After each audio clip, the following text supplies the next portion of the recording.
Hey everybody, this is my 10-gallon living room tank, and tonight we're going to do a little bit of a various tank tour, not really a fish room tour, but we're going to go around and we're going to have a look at a few of my tanks that I've got upstairs rather than the ones in my fish room.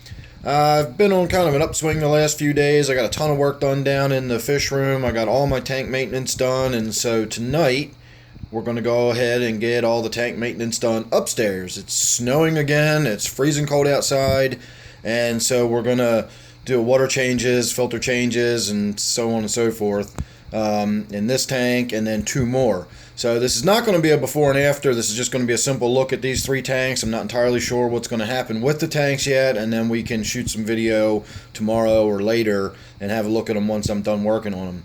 So not a lot to look at with this tank. I got three little peppered cories on the bottom. I've got a few glow light tetras, a couple of neons, and then I've got, for the moment, one little Endler's guppy in there, but very soon it's going to have a lot more Endlers and some guppies and stuff in there, and we'll see why in just a few minutes. So not going to do a big scene transition, just going to go ahead and put you on pause for a moment.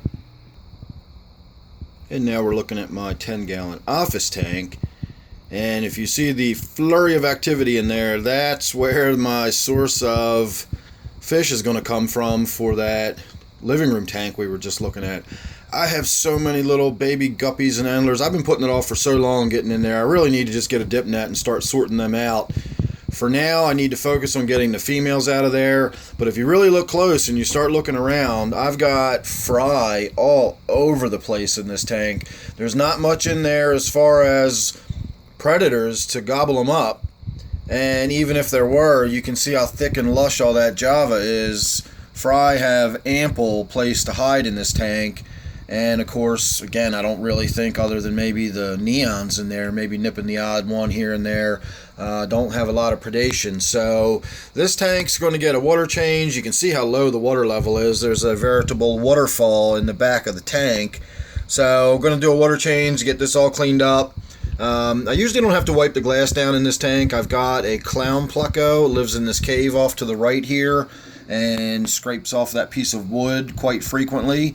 I've also got snails in this tank. Back when I had my little pea puffers in this tank, I used to throw snails in here fairly regularly, and apparently not all of them got gobbled up, and so the little pond snails crawl around in this tank. And no biggie, as long as I don't overfeed the tank or, it doesn't get out of control, I'm not concerned with it. They're just little snails, and as far as I'm concerned, they're actually kind of part of the cleanup crew.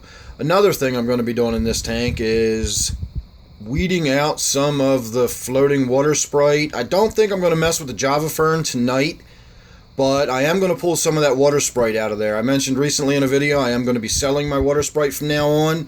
So if you're interested, I'll put my email address in the description below. Contact me, and I've probably got some kind of plant, no matter when you're seeing this video, I've probably got some kind of plant available. Most likely water sprite. I just about always have water sprite available. But I will be getting in here soon and thinning some of this Java fern out. I don't know what species this is, but it's the stuff that has like the really weird looking splayed fingertips on it. Kind of interesting, but not my favorite. Not sure why I put it in this tank, but it's doing really well. And again, probably just need to get in there and thin that out. But I'll definitely be getting in there and thinning out that water sprite. So again, if you're interested in buying some of that, hit me up on my email down below, and I'll talk to you about that when I hear from you. So last but not least, this is the tank in my wife's room.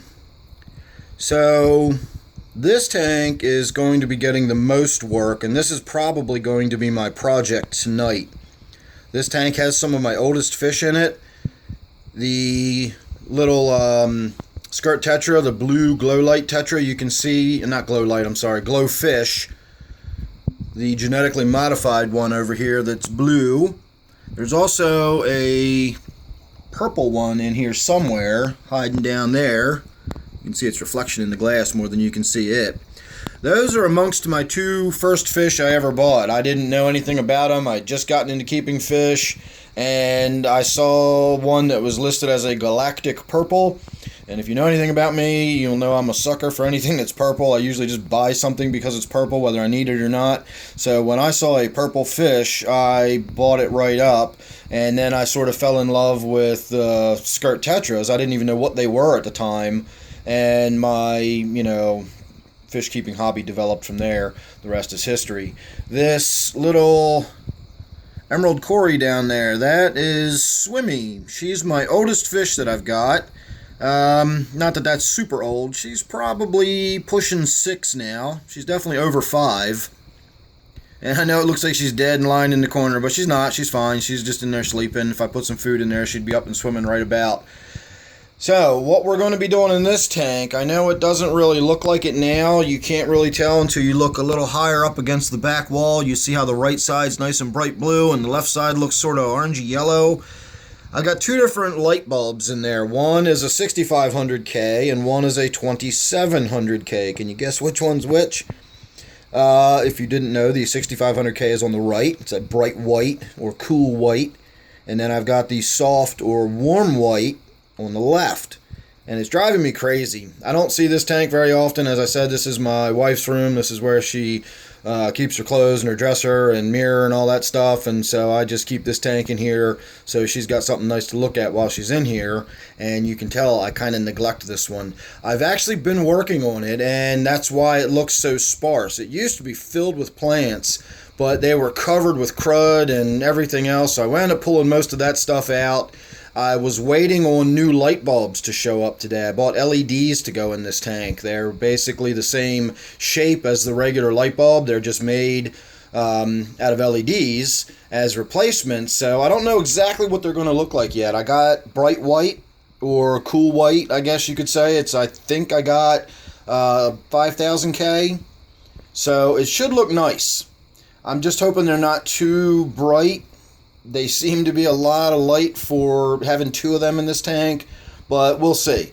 So what I'm going to do is I'm going to take some of the Java fern I've got downstairs. I know most of my tanks just have a lot of Java fern in them. That's fine with me. I don't, as long as I got some green and some plants and all that, I don't need a huge variety. I just like a fish tank that's got some pretty green plants growing in it. And if it's Java fern, that's fine. And it's so easy, and I just put it in there and sort of forget about it. Don't have to feed it, don't have to do nothing to it. And I have a nice lush green tank, and that's just fine with me, especially in this circumstance where I don't really see this tank a lot.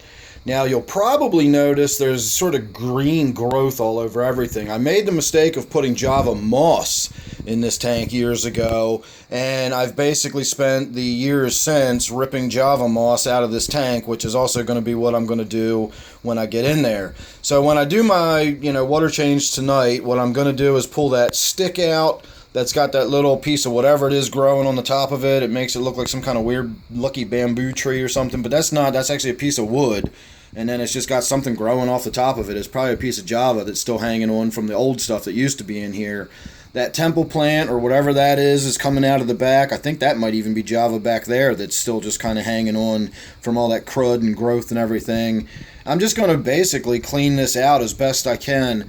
That's going to stay because that's nice and green and healthy. Again, whatever that is, that could very well be Java already in there. And then I'm going to leave this, I want to say this is a species of Anubias, possibly a sword.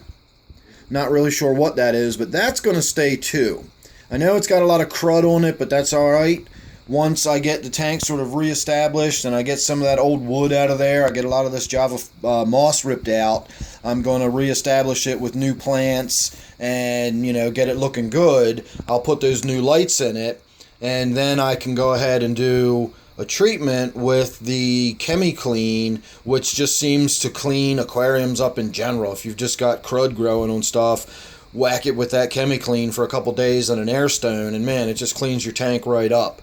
So that's my plan. I'm going to get it sorted out. I'm going to get it sort of replanted, looking kind of lush again, get some new lights in there, and then we're going to hit it with that ChemiClean, get it nice and cleaned up, and after that it should be a nice good looking tank again. So make sure you're subscribed and you won't miss that. Again, I will be doing videos later, once I've done the work on these tanks, and this one in particular I'm going to do a before and after so we can get a really good look at what the new lighting looks like. And of course, once it's been replanted and everything, it'll look completely different. So if you're subscribed, you won't miss that or anything else I got coming up. So don't forget, this one here is my wife's tank. Thanks again for watching. Hope you enjoyed this one, and I'll see you real soon in the next one.